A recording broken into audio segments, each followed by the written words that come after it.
नमस्कार दोस्तों। ओशो ने विज्ञान भैरव तंत्र की विधि 99 को अपनी book the book of secrets में समझाते हुए कहा है कि एक्सपैंड इन ऑल डायरेक्शंस। अपने आप को सभी दिशाओं में फैलता महसूस करें। दूर और पास की सभी दिशाओं में अपने को फैलता हुआ महसूस करें। तंत्रा योगा कहता है कि आपकी नैरोनेस ही समस्या है, कहीं भी बाध्यता नहीं है। आप जो भी कहते हैं, आपके अंदर एक बाध्यता होती है, एक बाध्य चीज़ें से बोलते हैं। कोई खुला आकाश नहीं है पंख फैलाने को। आप ज़्यादा से ज़्यादा सेफ्टी के लिए मार्ग देखते हैं और फ्रीडम भी चाहते हो, जो दोनों कभी एक साथ नहीं मिल सकते। अगर आप सेफ्टी की मांग करते हो और फ्रीडम भी साथ साथ चाहते हो, तो ये दोनों एक साथ नहीं मिलेंगे। ओशो ये समझाते हुए कह रहे हैं। तो फ्रीडम है क्या?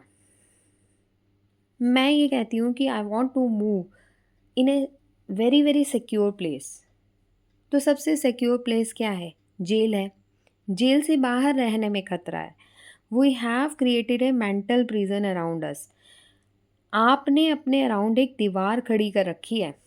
बहुत रेयरली आप अपना हाथ दूसरे को टच के लिए बढ़ाते हैं। सिर्फ क्वीन एलिजाबेथ ने ही नहीं हैंड्स में ग्लव्स डाल रखे थे, जैसे कि दूसरा तो आपका कोई दुश्मन है। आपके अंदर डर डर है कि कोई आपको पजेस कर लेगा, कोई आपको ओवर पावर कर लेगा, कोई आपको स्लेव बना देगा।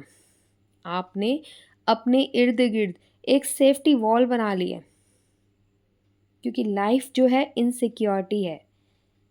If you are ready to insecure, you will be free.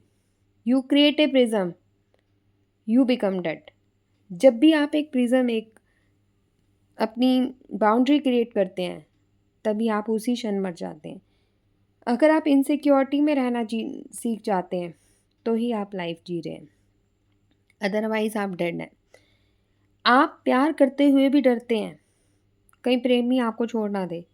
इसीलिए आप शादी करना चाहते हैं, क्योंकि लीगल बॉन्डेज जो क्रिएट होती है, इससे सोसाइटी, लॉ, जज सबको आपको प्रोटेक्ट करेंगे। तो लीगल फिनोमिना शुरू हो जाता है। अगर आदमी अमर हो जाएगा ना, तो वो प्यार नहीं कर पाएगा।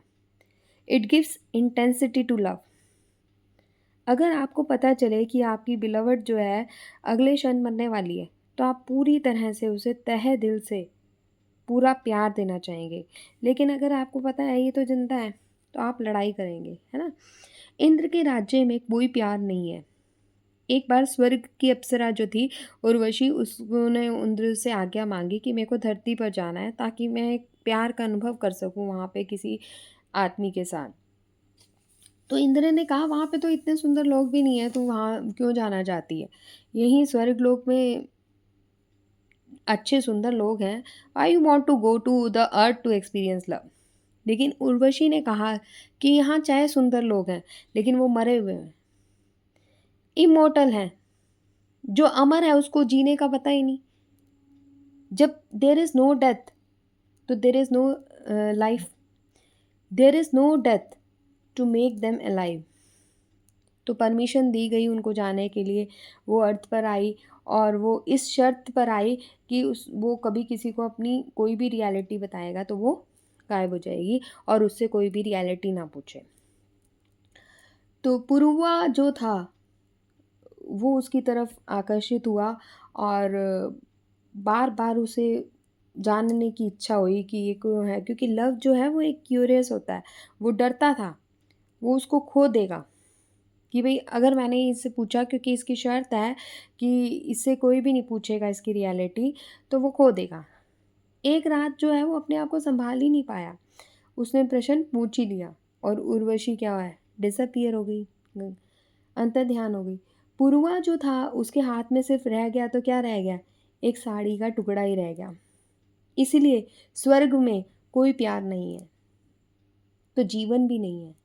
जीवन वही है जहाँ मृत्यु है, यानी कि धरती पर। अगर आपको अमर कर दिया जाए, अगर तो आप मरने के तरीके ढूंढेंगे, क्योंकि now life has no meaning. So think of immortality. Life will be totally meaningless. Nietzsche कहते थे टू लिव डेंजरसली, डेंजरसली जियो। You have the center that is earth, but no periphery. In this vastness, there will be no ego. जब आप अपने आप को फैलाएंगे, जब सारे डायरेक्शन में फैलाएंगे, तो कोई कहाँ ईगो रह गई, कहाँ सफरिंग रह गई, कहाँ नैरोनेस बाध्यता रह गई, वो एग्जिस्ट ही नहीं करती. तो live dangerously and be ready to live in insecurity. Insecurity में जीना सीखो. लाउत्सो जो था वो कहते थे, अगर आप दोस्त बनाना चाहते हैं तो अपने पास ताकत ना रखें. इफ़ यू हैव पावर तो आपके फ्रेंड्स नहीं बनेंगे, आप ही अपने फ्रेंड होएंगे बस वहाँ. If you are in power you are only your friend. एक राजा ने जो है महल बनवाया जिसमें एक ऐसा एक ही दरवाज़ा रखा कि ताकि सारी सेफ्टी रहे और कोई एंटर ना कर सके उसके महल में. और उसने 7 रिंग्स जो है 7 गोल चक्कर में मिलिट्री मैन खड़े कर दिए. पहले वाले जो है वो पैलेस को देखते थे और जो दूसरा है वो फर्स्ट को देखता था, ऐसे थर्ड जो है सेकंड को देखता था. इस तरह से रोज़ बनाई. इस तरह से राजा ने अपने आप को सुरक्षित किया. सब जगह बात फैल गई कि राजा ने बड़ी सुरक्षा करवाई है, बड़ा अच्छा महल बनवाया है. तो उसको देख के एक भिखारी बहुत हंसा.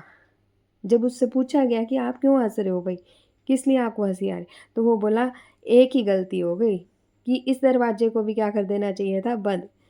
तो ये डोर यहाँ ही से खतरा है, यहीं से कोई आ सकता है. तो बोले अगर यही दरवाज़ा बंद कर दूंगा तो मैं मर जाऊंगा. राजा बोला. तो भिखारी बोला कि 99% तो आप मरे हुए हैं, क्योंकि आप में इतना डर है तो आप मरे हुए हैं. So practice this techniques. It's very easy. Live dangerously and live in insecurity. नमः शिवाय.